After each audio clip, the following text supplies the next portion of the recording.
अस्सलाम वालेकुम dear students, my name is Zahid Ahmed and you are watching Zahid medical series. दोस्तों, आज हम जिस टॉपिक पे बात करने वाले हैं वो है गोल्जी बॉडी। क्या टॉपिक है आज का हमारा? Golgi body. Student, Golgi body की जो डिस्कवरी हुई थी, इसको डिस्कवर किया था 1898 के अंदर इसकी डिस्कवरी हुई थी। 1898 के अंदर गोल्जी बॉडी को डिस्कवर किया था कमीलो गोल्जी ने। किसने डिस्कवर किया था? कमीलो गोल्जी ने डिस्कवर किया था गोल्जी बॉडी को 1898 के अंदर। किस में उसने इसको डिस्कवर किया था? नर्व सेल के अंदर। कमीलो गोल्जी ने गोल्जी बॉडी को डिस्कवर किया था 1898 के अंदर इन नर्व सेल के अंदर। स्टूडेंट, गोल्जी बॉडी के डिफरेंट नाम भी होते हैं। आप कह सकते हैं गोल्जी बॉडी भी इसको कहते हैं, या इसको हम एक और नाम भी देते हैं, गोल्जी अपरेटस भी कह सकते हैं। गोल्जी बॉडी को हम क्या नाम देते हैं? गोल्जी अपरेटस भी कह सकते हैं। इसके अलावा इसको हम गोल्जी कम्प्लेक्स भी कह सकते हैं। इसको हम क्या कहते हैं भला? गोल्जी कम्प्लेक्स भी कहते हैं, या इसको हम फिर एक और नाम भी देते हैं जो आप कह सकते हैं गोल्जी अकेला गोल्जी भी नाम दे सकते हैं इसको। तो स्टूडेंट, बात एक ही है, गोल्जी बॉडी हो, गोल्जी अपरेटस हो, गोल्जी कम्प्लेक्स हो, या सिंपल गोल्जी हो, ये हमारे पास चारों का नाम एक ही है। स्टूडेंट, 1898 के अंदर जो था, हम कहते हैं इसकी डिस्कवरी हुई थी गोल्जी बॉडी की, और इसके अलावा हमारे पास इसके फिर डिफरेंट नाम रखे गए थे। बाद में तकरीबन हमारे पास 1930 के अंदर इसका नाम जो था वो गोल्जी अपरेटस था। 1946 के अंदर इसका नाम जो था वो गोल्जी कम्प्लेक्स रख दिया गया। तो इसीलिए हम इसको गोल्जी बॉडी भी कह सकते हैं, गोल्जी अपरेटस भी कहते हैं, गोल्जी कम्प्लेक्स भी कहते हैं, या सिंपल गोल्जी भी कह सकते हैं। बात एक ही है। स्टूडेंट, गोल्जी बॉडी जो है इसको हम कहते हैं it is the post office of cell. ये क्या है? हमारी बॉडी का पोस्ट ऑफिस ऑफ सेल का ये पोस्ट ऑफिस होता है। जिस तरह हमें पता है स्टूडेंट, जो पोस्ट ऑफिस का काम क्या होता है? लेटर को इकट्ठा करना और फिर क्या करना होता है? उन लेटर को डेस्टिनेशन तक पहुंचाना होता है। यही काम हमारे सेल के अंदर गोल्जी बॉडी कर रहे होते हैं। ये क्या करते हैं? डिफरेंट टाइप की सिक्रेशन को लेते हैं और फिर इनको पैकिंग वगैरह करके उनको टारगेट तक पहुंचा देते हैं ताकि वो अपना फंक्शन परफॉर्म कर सके। तो जस्ट लाइक ये हमारे पास पोस्ट ऑफिस की तरह काम करते हैं, इसीलिए हम कहते हैं कि these are the post office of हमारे सेल का होते हैं। स्टूडेंट, गोल्जी बॉडी के आपकी बुक में एक टर्म जो था गोल्जी कम्प्लेक्स को थोड़ा सा मॉडिफाई करके एक्सप्लेन किया हुआ है। गोल्जी कम्प्लेक्स को वो कहता है कि ये क्या होते हैं हमारे पास? कहता है स्टैक ऑफ सिस्टर्ने। क्या होते हैं? Stack of cisternae. Stack of cisternae, और क्या साथ होता है? कहता stack of cisternae together with vesicles. क्या होते हैं? Together with vesicle. कहता जब सिस्टर्नी इकट्ठी होती है, डिफरेंट टाइप की जो सिस्टर्नी आपस में मिल के, और उनके साथ कहता जब वेजिकल्स मिलते हैं, कहता ये दोनों स्ट्रक्चर मिल के गोल्जी कम्प्लेक्स बनाते हैं। तो ये हमारे पास मॉडिफाइड डेफिनेशन है किसकी?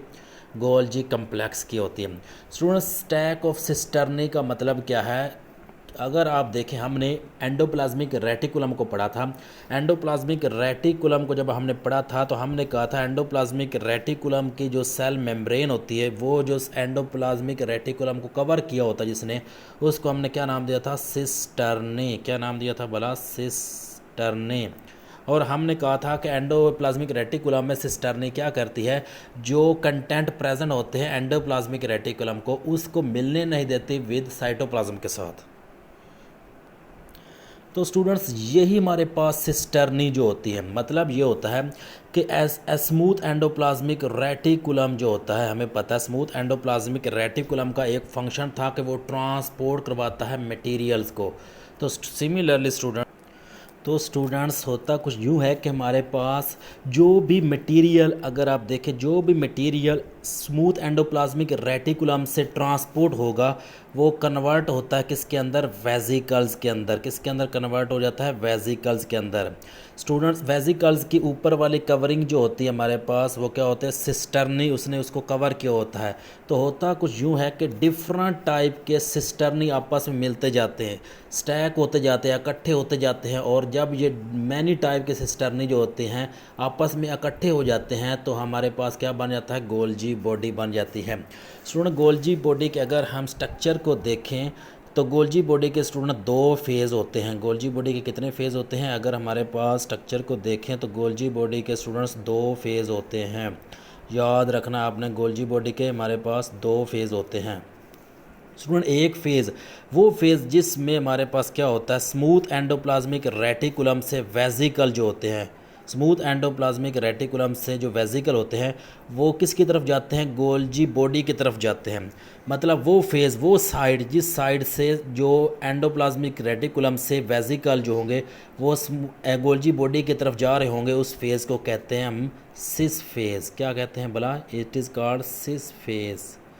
इसको कहते हैं सिस फेज़। इसको सिस फेज़ भी कहते हैं, या हमारे पास स्टूडेंट इसको एक और नाम भी देते हैं, इसको हम कहते हैं कि फॉर्मिंग फेज़ भी कहते हैं। क्या नाम देते हैं इस फेज़ को, फॉर्मिंग फेज़ भी कहते हैं।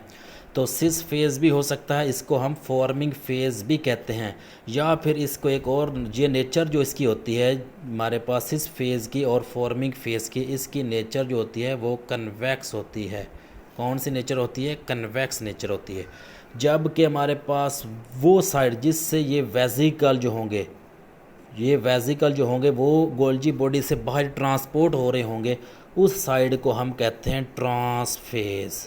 क्या कहते हैं, ट्रांस। सिस फेज़, ट्रांस फेज़। क्या कहते हैं बोला, सिस फेज़ और ट्रांस फेज़। तो इसी तरह जिस तरह हमने सिस नाम दिया, दूसरा इसका ऑपोजिट ट्रांस फेज़। जिस तरह हमने इसको नाम दिया फॉर्मिंग फेज़, तो इधर जो साइड होगी इसको मैच्योरिंग फेज़ भी कहते हैं। क्या कहते हैं भला, मैच्योरिंग फेज़ नाम देते हैं इसको, it is called maturing phase. तो जिस तरह हमारे पास स्टूडेंट ये साइड कन्वेक्स है तो इसके अपोजिट साइड ये कौन सी होगी, कनकेव होती है। तो हमारे पास क्या हुआ, गोल्जी बॉडी की दो साइड होती हैं, एक सिस साइड होती है, दूसरी ट्रांस होती है। एक फॉर्मिंग होती है तो दूसरी हमारे पास मैच्योरिंग होती है। एक अगर आप कह सकते हैं कन्वेक्स होती है तो दूसरी कनकेव होती है। तो याद रखना आपने जो चीज़ें यहाँ पे याद रखनी है वो ये है कि वो साइड जिस साइड से वेसिकल जो होंगे वो इंटर हो रहे होंगे गोल्जी बॉडी के अंदर, उसको कहते हैं सिस फेज़। और जहाँ पे वो मेच्योर हो के बाहर निकल रहे होते हैं यानी सेल मेम्ब्रेन की तरफ जा रहे होते हैं, उसको ट्रांस फेज़ का नाम दिया जाता है। तो ये हमारे पास स्टूडेंट क्या था, उसके दो फेज़ थे गोल्जी बॉडी को, जो कि हमने डिस्कस किए हैं जी। अब हम स्टूडेंट बात करेंगे फंक्शन क्या होते हैं गोल्जी बॉडी के। गोल्जी बॉडी के फंक्शंस क्या होते हैं। तो स्टूडेंट गोल्जी बॉडी का सबसे पहला फंक्शन जो होता है वो है सेल सिक्रेशन। क्या फंक्शन होता है भला, सेल सिक्रेशन। मतलब हमारे पास सेल से जितनी भी सिक्रेशन हो रही होती है वो कौन करवाता है, गोल्जी बॉडी करवाता है। मिसाल के तौर पर जिस तरह हमें पता है कि स्मूथ जो रफ एंडोप्लाज्मिक रेटिकुलम है उसके पास क्या होता है, हमें पता है कि उसके पास जो होता है वो राइबोसोम होता है। तो हमारे पास जो है स्मूथ रफ एंडोप्लाज्मिक रेटिकुलम के पास क्या है, राइबोसोम है। जब इसके पास राइबोसोम है तो मतलब क्या होगा, ये प्रोटीन की फॉर्मेशन करवाएगा। लेकिन स्टूडेंट ये इतनी आसानी से प्रोटीन की फॉर्मेशन ऐसे नहीं हो जाती। मैंने बताया था ट्रांसलेशन मैकेनिज़्म होता है, उसके थ्रू जो होता है प्रोटीन की फॉर्मेशन होती है। तो होता कुछ यूँ है कि RER जो होगा, रफ एंडोप्लाज्मिक रेटिकुलम जो होगा, उसके पास है राइबोसोम। ये राइबोसोम जो होगा स्टूडेंट, ये आगे जाकर ट्रांसपोर्ट की जाती है स्मूथ एंडोप्लाज्मिक रेटिकुलम की तरफ। RER के पास राइबोसोम है, ये आगे चली जाती है स्मूथ एंडोप्लाज्मिक रेटिकुलम के पास। स्मूथ एंडोप्लाज्मिक रेटिकुलम से आगे हमारे पास ये जाती है गोल्जी बॉडी के पास। किसके पास जाती है, गोल्जी बॉडी के पास। गोल्जी बॉडी जो होगा इसको क्या करता है, इसकी पैकिंग करवाता है। इसकी क्या करवाता है, पैकिंग करवाता है, इसकी प्रोसेसिंग करवाएगा और फिर क्या करवाएगा, इसको ट्रांसपोर्ट करता है। इसको क्या करता है, ट्रांसपोर्ट करता है साइटोप्लाज्म के अंदर। ट्रांसपोर्ट कहाँ पे करेगा भला, साइटोप्लाज्म के पास। ये ट्रांसपोर्ट करता है इसको साइटोप्लाज्म के पास। तो स्टूडेंट साइटोप्लाज्म के पास जब जाता है तो क्या होता है, साइटोप्लाज्म के पास मैसेंजर RNA बन के आ चुका होता है ट्रांसक्रिप्शन के थ्रू। ट्रांसक्रिप्शन मैकेनिज़्म से क्या होता है, DNA कन्वर्ट हो जाता है मैसेंजर RNA के अंदर। मैसेंजर आरएनए जो होगा वो फिर हमारे पास साइटोप्लाज्म के पास पहुंच चुका होता है। जब ये साइटोप्लाज्म के पास पहुंच चुका होता है तो इधर से क्या होगा, गोल्जी बॉडी के थ्रू राइबोसोम को पैक करके इसके पास भेज दिया जाता है मैसेंजर आरएनए के पास।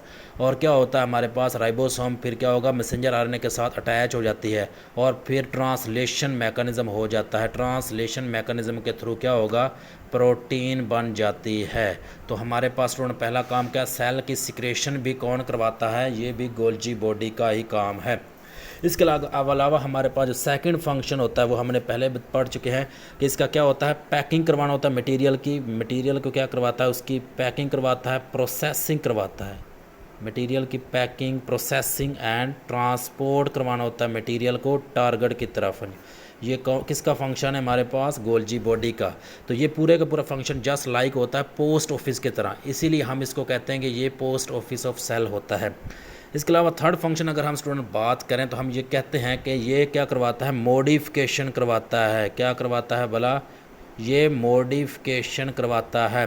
स्टूडेंट मॉडिफिकेशन क्या होती है, मॉडिफिकेशन के थ्रू हमारे पास होता क्या है, मॉडिफिकेशन में होता ये है कि ये कार्बोहाइड्रेट्स के साथ जो होगा, कार्बोहाइड्रेट के साथ किस चीज़ को अटैच करेगा, कार्बोहाइड्रेट के साथ प्रोटीन भी अटैच करवाएगा, प्रोटीन अटैच करवाएगा और इसी कार्बोहाइड्रेट के साथ लिपिड्स भी अटैच करवाएगा। तो जब कार्बोहाइड्रेट्स के साथ प्रोटीन अटैच होती है तो इसको कहते हैं ग्लाइकोप्रोटीन। क्या कहते हैं भला, ग्लाइकोप्रोटीन। तो ये मॉडिफाई हो चुका है हमारे पास प्रोटीन, कार्बोहाइड्रेट का प्रोटीन के साथ मिल के क्या बनाते हैं, ग्लाइकोप्रोटीन। कौन करवाता है ये काम, ये हमारे पास गोल्जी बॉडी। जब कार्बोहाइड्रेट लिपिड के साथ मिलती है तो इसको कहते हैं ग्लाइकोलिपिड्स। क्या कहते हैं भला, ये ग्लाइकोलिपिड्स बन जाती है। और एक इंपॉर्टेंट बात स्टूडेंट, जितनी भी सेल सिक्रेशन हमारी बॉडी के अंदर होती है वो मेजॉरिटी किस नेचर में होती हैं, ग्लाइकोप्रोटीन नेचर में होती हैं। ग्लाइकोप्रोटीन नेचर में होती हैं। तो ग्लाइकोप्रोटीन के अंदर कन्वर्ट करके ये क्या करवाएगा, सीक्रेट करवाएगा डिफरेंट मटेरियल को, गोल्जी बॉडी। इसके अलावा स्टूडेंट्स एक और इम्पोर्टेंट फंक्शन जो होता है इसका, वो ये होता है कि ये क्या करवाता है, फ्रैगमोप्लास्ट की फॉर्मेशन करवाता है। क्या करवाता है, फ्रैगमोप्लास्ट की फॉर्मेशन में पार्टिसिपेट करता है। ये हमारे पास क्या है स्टूडेंट्स, ये भी एक फंक्शन होता है किसका भला, गोल्जी बॉडी का। स्टूडेंट फ्रैगमोप्लास्ट फॉर्मेशन क्या है, अगर हम देखें स्टूडेंट सेल साइकिल को, तो सेल साइकिल में हमारे पास दो फेज़ होते हैं, एक कैरियोकाइनेसिस और दूसरा होता है साइटोकाइनेसिस। कैरियोकाइनेसिस में क्या होता है, न्यूक्लियस की डिवीजन हो जाती है, और जबकि साइटोकाइनेसिस में क्या होता है, साइटोप्लाज्म की डिवीजन होती है। स्टूडेंट कैरियोकाइनेसिस जो होता है वो प्लांट्स के अंदर भी सेम होता है, एनिमल्स के अंदर भी सेम होता है, लेकिन डिफरेंस कहाँ पे आता है, डिफरेंस आता है साइटोकाइनेसिस के अंदर। साइटोकाइनेसिस मतलब साइटोप्लाज्म की डिवीजन जो होती है वो एनिमल्स में डिफरेंट होती है, प्लांट्स के अंदर डिफरेंट होती है। अगर हम स्टूडेंट्स बात करें एनिमल्स के अंदर इसकी डिवीजन साइटोप्लाज्म की, तो एनिमल्स में होता है स्टूडेंट यूँ है, अगर आप देखें तो ये हमारे पास फॉर एग्जांपल एक सेल है, आप कह सकते हैं ये एक सेल था, डिवाइड हुआ है, ये न्यूक्लियस में, इसमें क्या न्यूक्लियस की डिवीजन हो चुकी है, यानी कैरियोकाइनेसिस कंप्लीट हो चुका है। कैरियोकाइनेसिस के बाद आता है साइटोकाइनेसिस। अब ये न्यूक्लियस दो में डिवाइड हो चुका है, अब आता है साइटोकाइनेसिस। साइटोकाइनेसिस में क्या होता है स्टूडेंट्स, ये जो सेल मेम्ब्रेन होती है सेल की, ये इन्वेजिनेट करती है, अंदर की तरफ आती है, अंदर की तरफ आती है, ये इधर से अंदर की तरफ आती है, और इस तरह आते आते क्या होता है, दोनों आपस में ये फ्यूज़ कर जाते हैं। जब ये फ्यूज़ कर जाता है तो एक सेल ये बन जाता है और एक सेल ये बन जाता है, तो इस तरह एक सेल से दो सेल बन जाते हैं। इसको हम क्या कहते हैं, साइटोकाइनेसिस। ये एनिमल्स के अंदर ऐसी होती है। लेकिन जब बात आती है स्टूडेंट प्लांट्स की, तो प्लांट्स में होता कुछ यूँ है कि फॉर एग्जांपल हमारे पास ये एक सेल था स्टूडेंट्स, इसमें न्यूक्लियस तो डिवाइड हो चुका है, लेकिन अब होना साइटोप्लाज्म ने डिवाइड। तो ये डायरेक्टली इसमें सेल मेम्ब्रेन इन्वेजिनेट नहीं होती, अंदर की तरफ सेल मेम्ब्रेन नहीं आएगी, बल्कि क्या होगा, गोल्जी बॉडी जो होगा, जो गोल्जी बॉडी होंगे वो क्या करेंगे, वो वेसिकल सीक्रेट करेंगे। वो क्या करेंगे स्टूडेंट्स, वेसिकल सीक्रेट करेंगे। और ये वेसिकल स्टूडेंट्स क्या होंगे, यहाँ पे दरमियान में लाइन अप होते जाएंगे, दरमियान में क्या होंगे, आपस में फ्यूज़ होते जाएंगे, और इसी तरह जब ये फ्यूज़ हो जाएंगे और दोनों तरफ आके मिल जाएंगे तो सेल को क्या करेंगे, दो पार्ट्स में डिवाइड कर देंगे। और दरमियान में स्टूडेंट ये जो प्लेट बनती है, इस प्लेट को हम कहते हैं फ्रैगमोप्लास्ट। तो ये गोल्जी बॉडी की मदद से हमारे पास क्या हुआ, साइटोकाइनेसिस हुई, फ्रैगमोप्लास्ट बना और इसने सेल को दो पार्ट्स में डिवाइड कर दिया। तो स्टूडेंट ये हमारे पास थे फंक्शन जो गोल्जी बॉडी के। आई होप कि आपको समझ आ गई होगी।